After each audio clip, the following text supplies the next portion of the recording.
Good morning, student. Welcome to distance learning.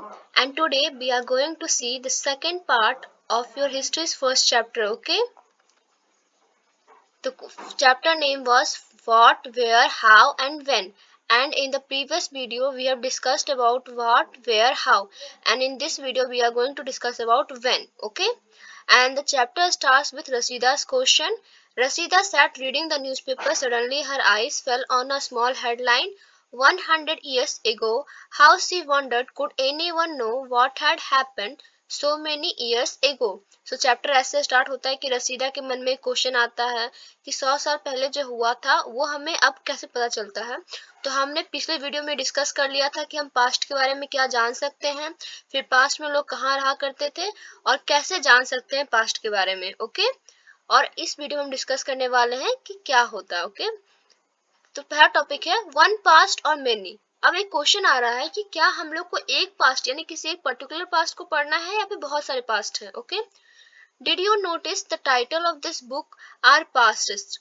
We have used the word pastest in plural to draw attention to the fact that the past was different for different groups of people. तो यहाँ पे कह रहा है कि हमने इस जो बुक है, बुक का टाइटल क्या है, आर पास्ट, मतलब यहाँ पे एस्प्यूलर फॉर्म में बोला गया है। ओके, मतलब कि ये ड्रॉ करना चाह रहा है कि हमारा जो पास्ट है वो अलग है अलग अलग लोगों के लिए, different for different groups of people.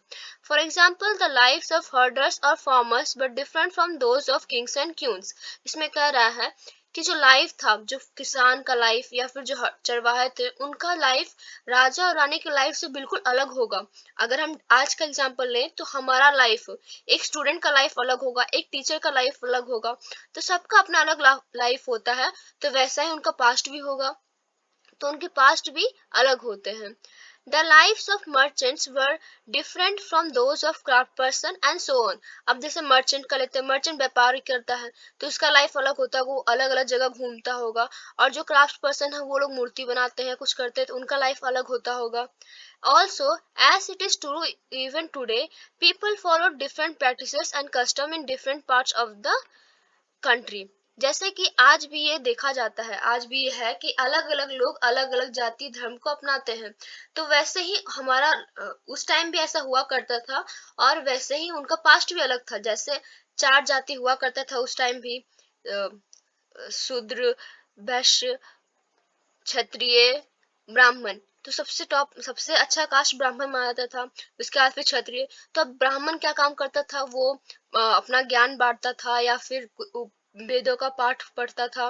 लेकिन क्षत्रिय क्या करता था, वो सबकी रक्षा करता था, वो युद्ध लड़ता था। तो दोनों का लाइफ अलग है, एक हिंसावादी है तो एक अहिंसावादी है।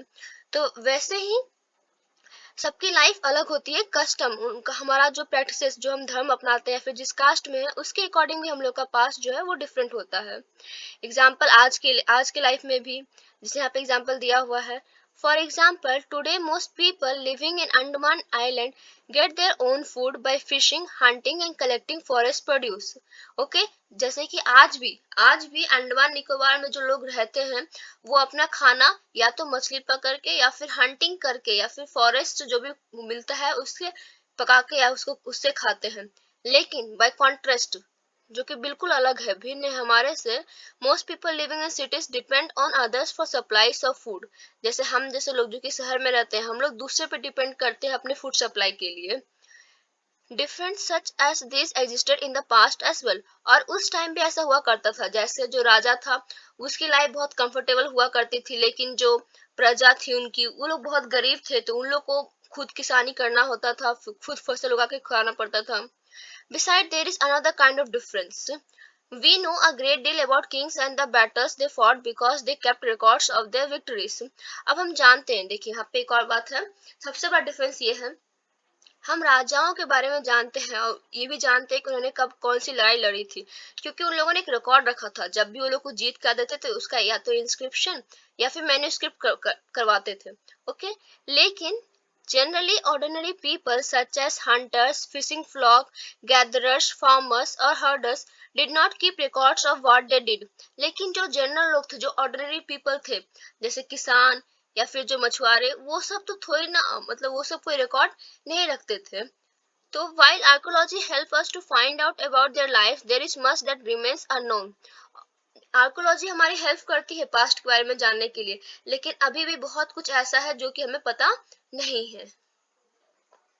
तो इससे पता चलता है कि सिर्फ एक पास्ट नहीं है, मेनी पास्ट है, ठीक है। सबका अपना अलग अलग पास्ट है, सबका अपना लाइफ अलग अलग था उस टाइम भी और अब भी। नेक्स्ट आते हैं नेक्स्ट टॉपिक पे, व्हाट डू डेट्स मीन, ठीक है। तारीख का मतलब क्या होता है। If somebody asks you to the date, you will probably mention the day, month and year. Okay अगर आपसे कोई कहेगा कि डेट लिखना है तो आप हम लोग क्या मेंशन करते हैं कि आज कौन सा दिन है, कौन सा मंथ है और कौन सा साल चल रहा है। Okay 2000 and something. These years are counted from the date generally assigned to the birth of Jesus Christ, the founder of Christianity. और ये हम लोग कब से काउंट करते हैं, जीसस क्राइस्ट के जन्म के बाद से, ठीक है। जीसस क्राइस्ट कौन थे, वो थे फाउंडर ऑफ क्रिश्चियनिटी के फाउंडर थे, ठीक है। सो 2000 means 2000 years after the birth of Christ. So 2000 साल का मतलब क्या होगा, जीसस क्राइस्ट के जन्म होने के 2000 साल बाद, ठीक है। All dates before the birth of Christ are counted backwards and usually have the letters BC. और जो भी साल जो कि उनके जन्म के पहले था उसे हम लोग क्या कहते हैं, बैकवर्ड मतलब होता है तो उसे हम लोग बोलते हैं बिफोर क्राइस्ट। ओके बीसी यानी कि before Christ. In this book we will refer to the dates going back from the present using 2000 as our starting point. और इस बुक में हम डेट्स के बारे में पढ़ने वाले हैं। अब पढ़ते हैं letters and date.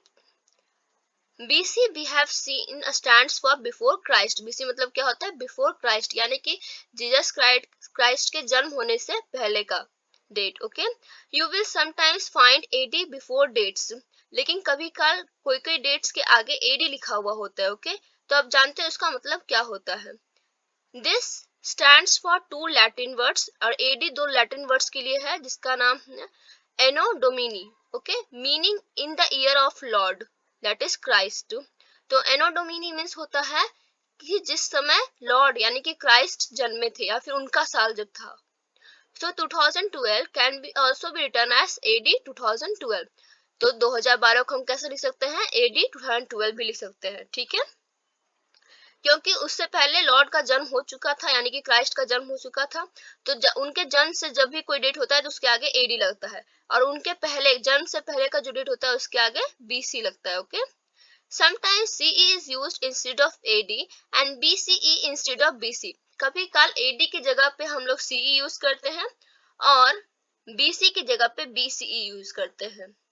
The letter CE stands for Common Era. CE का मतलब क्या होता है, Common Era जो कि चल रहा है, and BCE का मतलब होता है Before Common Era, जो कि Before Common Era मतलब कि जीसस क्राइस्ट के जन्म होने से पहले का टाइम।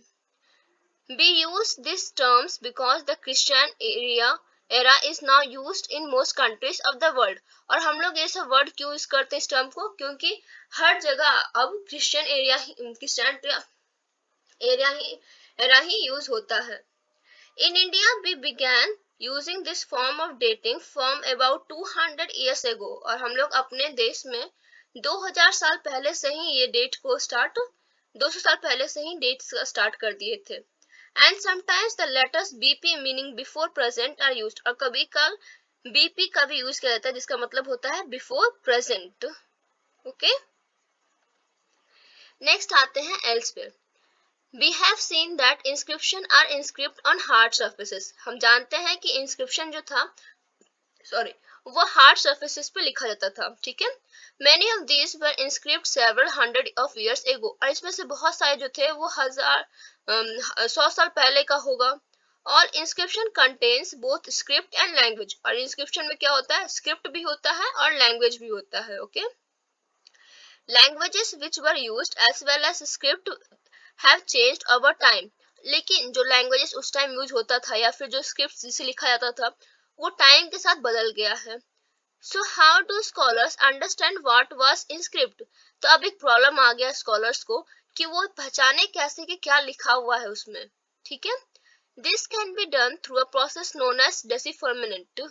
लेकिन इसको हम लोग एक प्रोसेस से सॉल्व कर सकते हैं जिसका नाम है डेसिफरमेंट।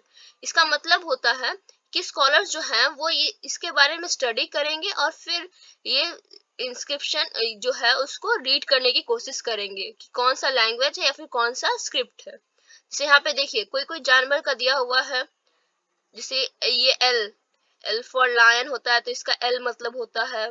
फिर यहाँ पे ऐसा सिंबल होगा तो उसका मतलब होगा एस, ऐसा सिंबल होगा तो उसका मतलब होगा ए, ये सब दिया हुआ है। ओके,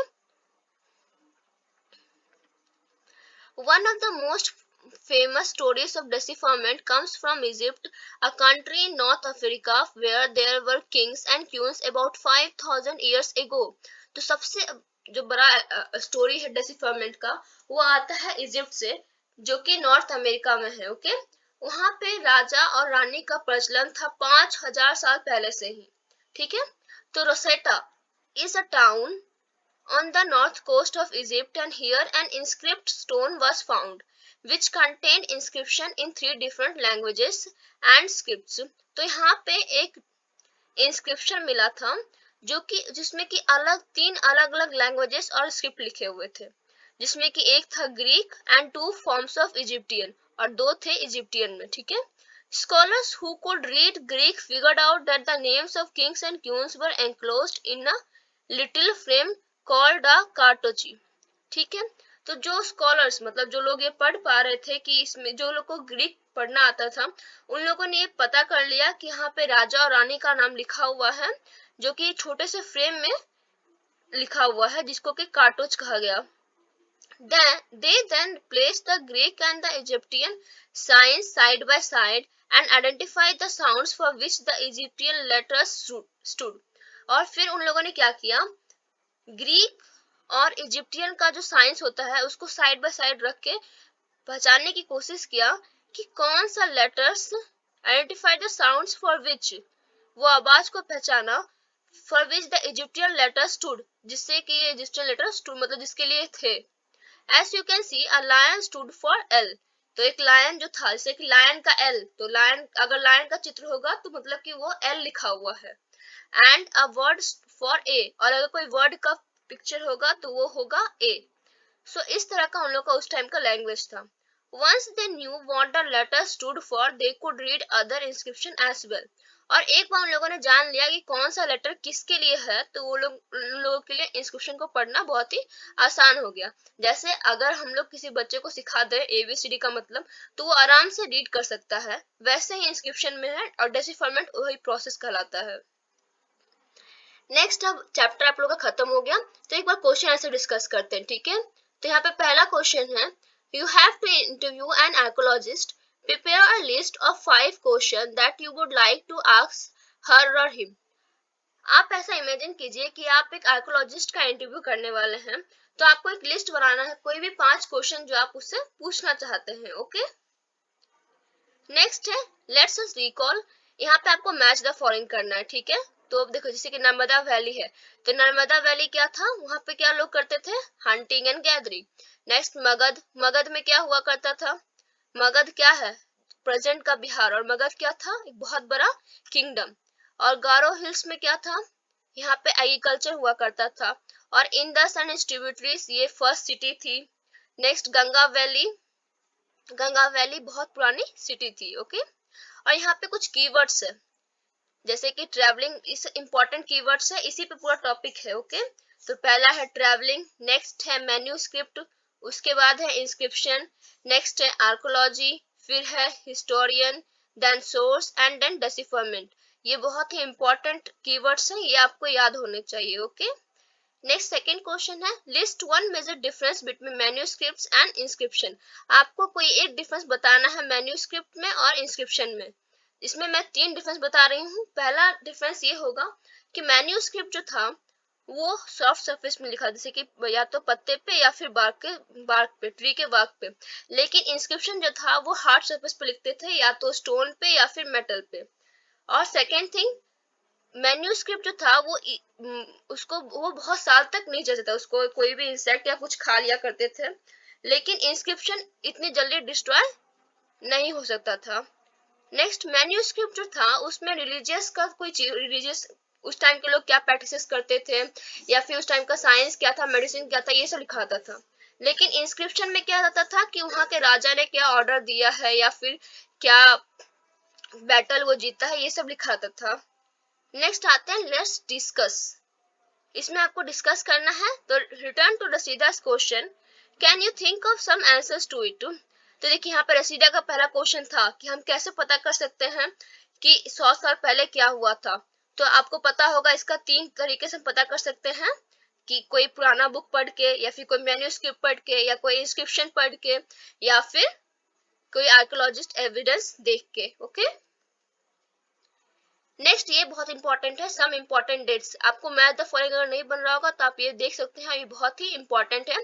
फर्स्ट है द बिगनिंग ऑफ एग्रीकल्चर, कब हुआ था एग्रीकल्चर का शुरुआत? 8000 साल पहले, 800 years ago, 8000 years ago. The first CTs on the Indus, और सबसे पहला सिटी इंडस में कब बना था? 4700 साल पहले। Next cities in Ganga valley, a big kingdom in Magadh. ठीक है, तो सिटीज इन गंगा वैली में सिटीज था, और वहां पे बहुत बड़ा राज्य किंगडम था मगध, जो कि 2500 साल पहले का है। Next the present about 200 AD या फिर सी। ठीक है, देखिए 2000 एडी प्रेजेंट एरा चल रहा है, उस शायद जब ये बुक प्रिंट हुआ होगा उस टाइम 2000 एडी। ठीक है, नेक्स्ट है make a list of all the objects that archaeologist may find which of these could be made of stone। आपको एक लिस्ट बनाना है, जो कि जब आर्कोलॉजिस्ट जो होते हैं, जब वो एक्सकवेट करते हैं, यानी कि जब धरती के अंदर डिग करते हैं, खोदते हैं, तो उनको क्या मिल सकता है। और नेक्स्ट क्वेश्चन है कि इसमें से क्या चीजें जो है स्टोन से बनी हो सकती है। जैसे कि कोई टूल मिला होगा तो शायद वो स्टोन से बना होगा, या जो ऑर्नामेंट्स जो पहनती होंगी उस टाइम की औरतें, शायद वो पत्थर से बना हो। ये आपको लिखना है यहाँ पे। नेक्स्ट 5 क्वेश्चन नंबर है, why do you think ordinary men and women did not generally keep records of what they did। ये क्वेश्चन इंपॉर्टेंट है, इसमें पूछ रहे हैं कि आपको क्या लगता है कि उस टाइम के जो आम लोग थे वो अपना रिकॉर्ड, अपना डेली का रिकॉर्ड क्यों नहीं रखते थे। तो इसका कारण हो सकता है, जैसे आजकल के किसान क्या अपना डेली का रिकॉर्ड रखते होंगे? नहीं रखते होंगे, क्योंकि पहला तो उन्हें उतना लिखना, उतना नॉलेज नहीं होगा, एंड सेकेंड थिंग उनके पास इतना टाइम नहीं होगा कि वो अपना डेली का रिकॉर्ड रखें। उनकी लाइफ में बहुत डिफिकल्टीज ऑलरेडी पहले से होंगी, तो वो लोग उसे सॉल्व करेंगे या अपना जीवनी लिखेंगे। Next question number 6, describe at least 2 ways in which you think the lives of kings would have been different from those of farmers। आपको 2 तरीके बताने हैं, जिससे कि ये बताना है आपको कि कैसे एक राजा का लाइफ अलग होता होगा और एक फार्मर का लाइफ अलग होता होगा। जाहिर सी बात है दोनों की लाइफ अलग होती होगी, राजा की लाइफ बहुत कंफर्टेबल होती होगी, लेकिन फार्मर की लाइफ बहुत ही अलग, डिफिकल्टी से भरा पड़ा होगा। राजा जो है वो उसको अपने सब्जेक्ट यानी कि जो उसकी प्रजा है उसकी रक्षा करना होता है, लेकिन फार्मर को क्या करना होता है? अपना फसल उगाना होता है, अपना फूड खुद ग्रो करना पड़ता है। ठीक है, नेक्स्ट आते हैं लेट्स डू। इसमें एक बस क्वेश्चन है, ये आपको करना नहीं नोटबुक में। Find the word craft person on page 1, list at least 5 different crafts that you know about today। Are the crafts person men, women, both men and women। इसमें बस आपसे पूछ रहा है कि आपको क्राफ्ट पर्सन जो था वर्ड सुने थे, तो आपको ऐसे भी कोई 5 क्राफ्ट के नाम लिखने जो आपकी आप जानते हैं। ठीक है, और ये बताना है कि क्या वो मैन है या वुमेन है या फिर मैन वुमेन दोनों हैं। Next question number last question है, what were the subject on which books were written in the past. तो पास्ट में किस सब्जेक्ट यानी कि किस टॉपिक पे बुक लिखा जाता था वो आपको बताने हैं। And which of this would you like to read, और इनमें से कौन सा आप पढ़ना चाहेंगे।